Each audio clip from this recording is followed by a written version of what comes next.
Hôm nay mình xin giới thiệu đến các bạn một món kho cực kỳ hấp dẫn, đó là món lươn kho nghề nha các bạn. Đây, các bạn nhìn thấy có ngon không ạ? Nếu như các bạn thấy thích món ăn này thì bây giờ xin mời các bạn vào bếp cùng mình, chúng ta cùng làm nhé.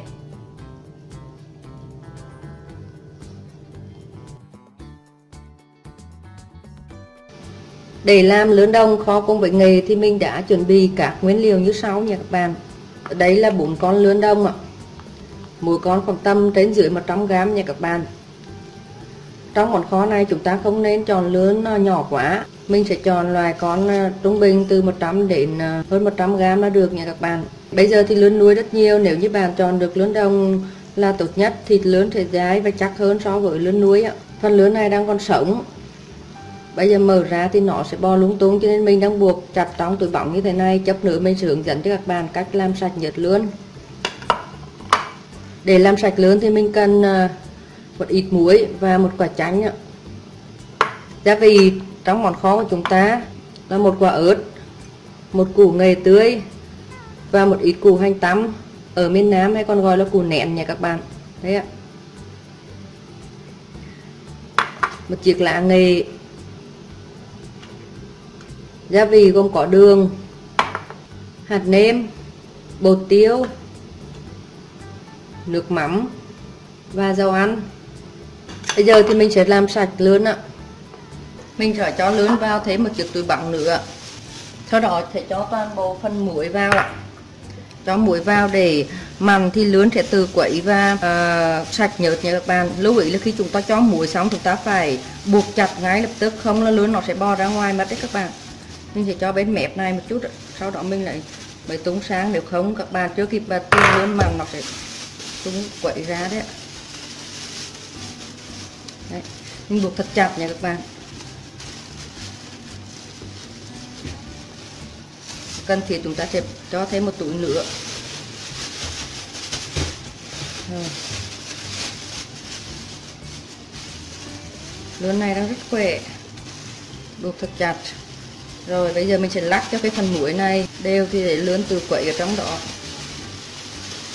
Lươn nó bò trong đây thì nó sẽ sạch nhớt.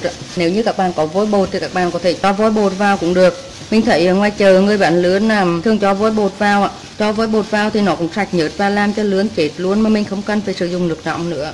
Mình sẽ cho lươn quậy ở đấy khoảng tầm 5 đến 7 phút cho sạch nhớt và con lươn yếu hơn đi. Sau đó mình sẽ làm thịt dễ hơn nha các bạn. Sau 5 phút thì lươn đã yếu hơn rồi các bạn. Bây giờ mình sẽ cho lươn ra. Mình sẽ cho lươn ra chậu.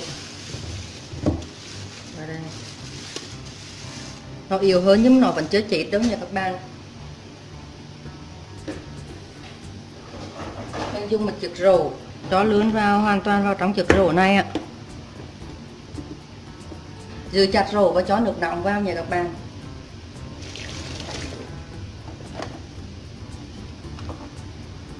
Lươn nó không quậy đây các bạn. Mình cho nước nóng vào để cho lươn chết cho dễ làm thịt. Nó không quậy đây các bạn. Nếu như các bạn không giữ chặt rổ thì nó sẽ quậy tung cả rổ luôn á. Mình chờ vài phút cho lươn chết hẳn rồi nha các bạn. Phần lươn này đã chết rồi đó. Bây giờ thì mình sẽ làm thịt lươn ạ. Mình sẽ trút lươn nha các bạn. Đây.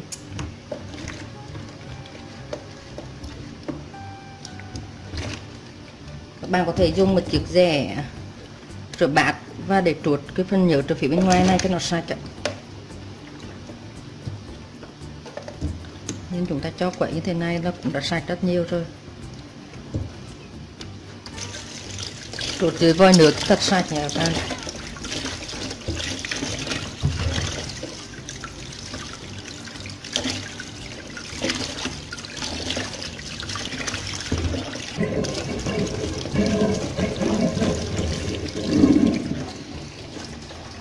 Phần lươn này mình đã trút sạch nhớt. Bây giờ mình sẽ bỏ đầu, bỏ ruột và cắt khúc ngắn ra để kho. Trong món lươn kho này mình không bỏ xương nha các bạn, mình chỉ bỏ đầu và bỏ ruột thôi. Đấy. Cái phần tiết lươn ra rất nhiều đấy các bạn. Mình sẽ cắt lươn một mỗi miếng như thế này là tầm khoảng 4 cm ạ. Rồi sau đó mình dùng dao và lôi cái phần ruột lớn ra nha các bạn. Chút nữa mình sẽ rửa lại cái phần máu này một lần nữa.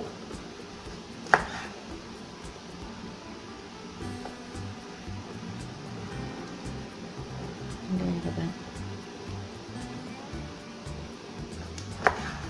Mình sẽ làm lần lượt như thế cho đến hết ạ. Bỏ phần ruột ra, ruột và phần đầu bỏ vứt đi.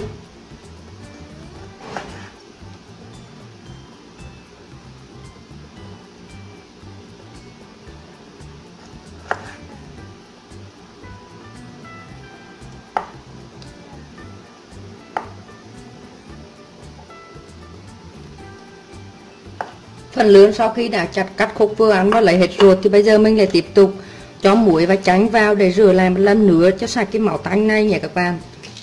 Cho vào một thìa muối, vắt vào đấy một quả chanh nha các bạn.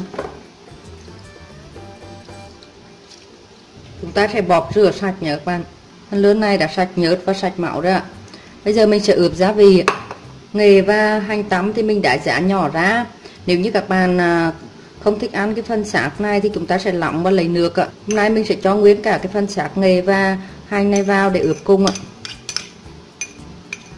Đối với ớt cay thì nếu như gia đình các thành viên đều ăn được cay, mình sẽ giã nhuyễn cùng với nghệ và hành tăm luôn. Còn nếu như mà chúng ta không ăn được cay, giống như gia đình mình thì mình khó lươn này cho hai bé nhà mình cùng ăn, cho nên là mình sẽ không cho ớt giã ngay từ đầu, mà khi gần chín thì mình sẽ cắt vài lát cho vào cho nó có cái vị the the để giảm bớt mùi tanh của lươn, cũng như làm cho cái món ăn của chúng ta thêm đậm đà hơn. Bây giờ mình không cho vào, mình để đấy nha các bạn. Để ướp lươn thì chúng ta sẽ cho vào đấy một thìa canh nước mắm, một thìa cà phê hạt nêm, một thìa cà phê đường. Lúc này mình chỉ cho một thìa cà phê đường để đá, chốc nước kho mình sẽ nêm lại, và bột tiêu. Chúng ta trộn đều lên để có lươn thấm gia vị nha các bạn.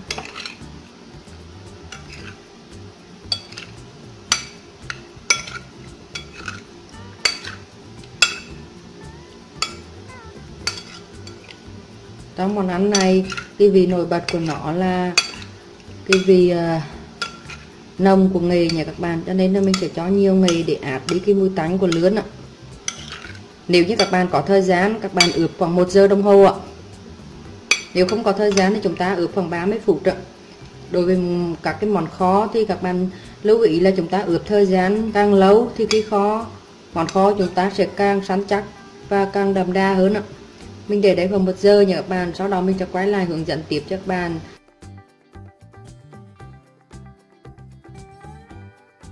Phần lươn của mình đã ướp đủ thời gian, bây giờ mình sẽ cho lên chiên sơ, sau đó cho vào nồi để kho nha các bạn.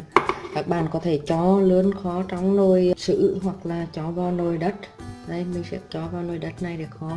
Bây giờ mình sẽ cho lươn lên để chiên ạ. Chúng ta cho vào khoảng 2 thìa canh dầu ăn nha các bạn. Mình chiên sơ lươn trước khi cho vào kho thì sẽ giúp cho miếng lươn chúng ta săn chắc hơn ạ. Cho dầu thật nóng ra, sau đó gòn lửa nhỏ nhất rồi mới cho lươn vào nữa các bạn, tránh cho dầu tệ ạ.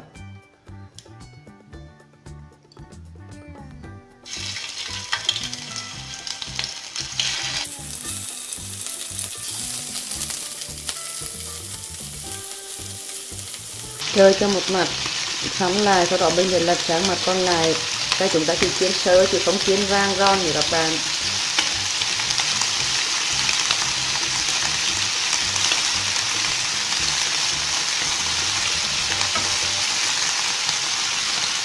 Như thế này là được. Bây giờ mình sẽ cho hết phần lươn vào nồi ạ.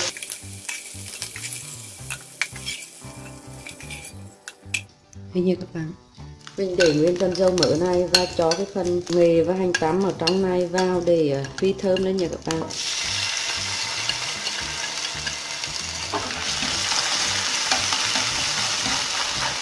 Mình phi vài phút cho cái phần nghệ và hành tăm này thơm lên ạ. Khi phần nghệ và hành tăm này thơm vào thì mình sẽ cho 300ml nước vào nha các bạn. Mình đang làm nước kho luôn đấy ạ. Cho hết phần này vào luôn ạ. Mình tăng lửa lên cho nước này sôi. Chúng ta sẽ cho gia vị vào đây luôn nha các bạn.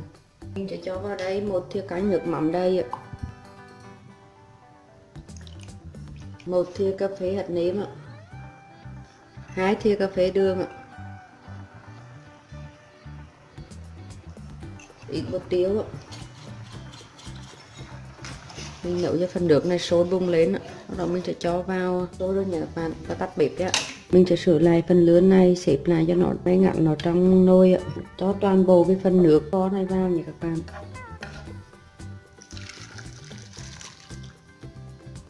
Rắc lá nghề lên ạ.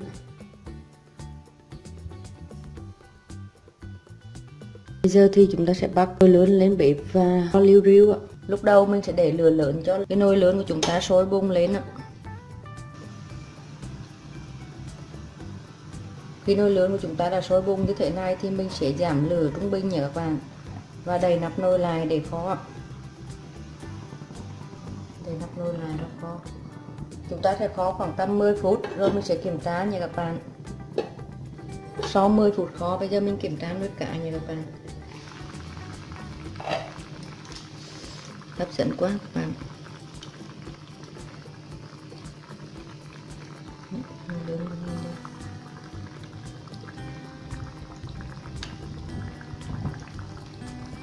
Sau đây mình sẽ giảm lửa nhỏ nhất để kho lươn liu riu trong khoảng tầm 15 đến 20 phút nữa nha các bạn. Chúng ta giảm lửa đi ạ. Đậy nắp nồi lại và tiếp tục kho trên lửa nhỏ. Mình kho lửa nhỏ, với thời gian kho lâu thì món lươn của chúng ta sẽ thấm gia vị và săn chắc hơn nha các bạn. Nếu như các bạn để lửa lớn, cái phần nước kho này nhanh cạn và chưa kịp thấm vào trong phần lươn thì món lươn của chúng ta sẽ không được săn chắc mà thịt nó sẽ bị nhão nha các bạn. Mình đã kho thêm được khoảng 15 phút rồi. Bây giờ mình sẽ kiểm tra cái phần nước trong này là gần cạn rồi nhé các bạn. Mình sẽ nếm gia vị xem đã vừa ăn chưa. Mình cho gia vị như thế là vừa rồi nhé các bạn. Mình sẽ không cho thêm gia vị nữa đâu ạ. Này mình sẽ cho thêm một ít lát ớt lên phía trên.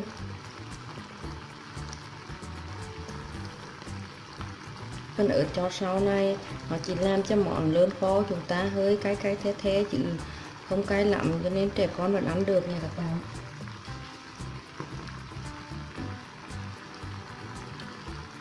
Và chúng ta tiếp tục để lửa nhỏ liu riu kho cho đến khi cái phần nước này cạn hết nha các bạn. Món kho chúng ta phải khô, lúc đó thì miếng lươn nó mới săn chắc ạ. Và chúng ta sẽ không dùng đũa hay thì đảo cái phần lươn này mà để nguyên như thế nha các bạn. Phần lươn kho của mình đã cạn nước nha các bạn. Các bạn nhìn thấy trong này ạ, phần nước này đã cạn rồi đó. Lươn của mình vừa mới nấu xong nó còn nóng. Khi đầu vào các bạn có thể thấy nó hơi mềm, nhưng mà chờ cho khi lươn của chúng ta nguội thì cái phần thịt lươn này sẽ săn chắc lại ạ. Các bạn nhớ là chúng ta phải kho cho cái phần nước này nó kéo lại nha các bạn thì món ăn của chúng ta mới ngon được ạ. Các bạn nhìn thấy hấp dẫn không ạ? Mình cho các bạn xem gần cái miếng lươn nha các bạn. Đấy ạ. Ngon tuyệt vời luôn các bạn ạ. Cái này ăn cùng với cơm nóng thì hấp dẫn vô cùng. Như vậy là mình vừa hướng dẫn xong cho các bạn cách làm món lươn kho nghề nha các bạn. Một món ăn đơn giản nhưng rất ngon, rất bổ dưỡng. Các bạn hãy vào bếp trổ tài làm món lươn kho nghề này cho cả gia đình cùng thưởng thức đi nhé. Đặc biệt là vào những ngày trời mưa, món ăn này tốn cơm vô cùng. Chúc các bạn thành công và ăn ngon miệng cùng với gia đình mình. Cảm ơn các bạn đã dành thời gian để theo dõi video của mình. Nếu các bạn thấy video của mình hữu ích, xin hãy nhấn like, comment ý kiến đóng góp với mình, chia sẻ để bạn bè cùng xem và đặc biệt là đừng quên nhấn đăng ký kênh để được cập nhật các video mới nhất. Hẹn gặp lại các bạn ở video tiếp theo. Tạm biệt các bạn.